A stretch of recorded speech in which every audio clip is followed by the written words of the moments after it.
Inilah MS alias Muslim, 40 tahun warga Kertapati, Palembang, yang berhasil ditangkap unit Reskrim Polsek Indralaya. Tersangka MS alias Muslim merupakan satu dari dua pelaku pembegalan kendaraan bermotor di Jalan Lintas Timur Sumatera Indralaya KM 40. Kapolsek Indralaya AKP Helmi Ardiansyah mengatakan, tersangka MS melakukan aksi begal kendaraan motor di Jalan Lintas Timur Sumatera, tepatnya di Desa Tebing Gerinting, Indralaya Selatan, Ogan Ilir. Pelaku MS melakukan aksinya berdua dengan temannya dengan menggunakan kendaraan bermotor. Kedua pelaku membututi korbannya dari belakang hingga menusuk korbannya dari belakang dengan senjata tajam jenis pisau. Korban yang terjatuh kemudian motornya dibawa kabur oleh pelaku MS.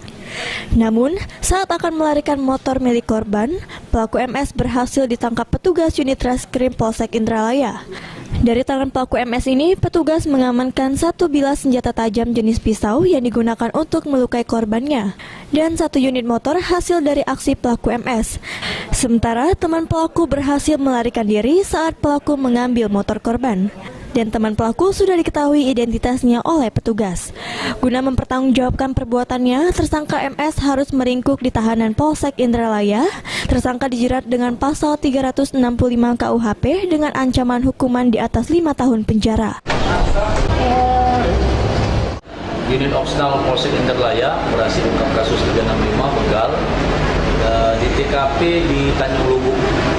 Jadi berdasarkan laporan dari masyarakat bahwa sekitar pukul 17.00 pada hari Selasa ada kejadian begal. Nah, dari hasil informasi itu segera Opsional Polsek Indralaya mendatangi TKP, langsung mengejar pelaku bersama dengan warga mengejar pelaku. Akhirnya pelaku kita dapat di daerah Tanjung Gerinting ya. Tanjung Gerinting. Jadi di daerah situ kita berasa di Tebing Gerinting.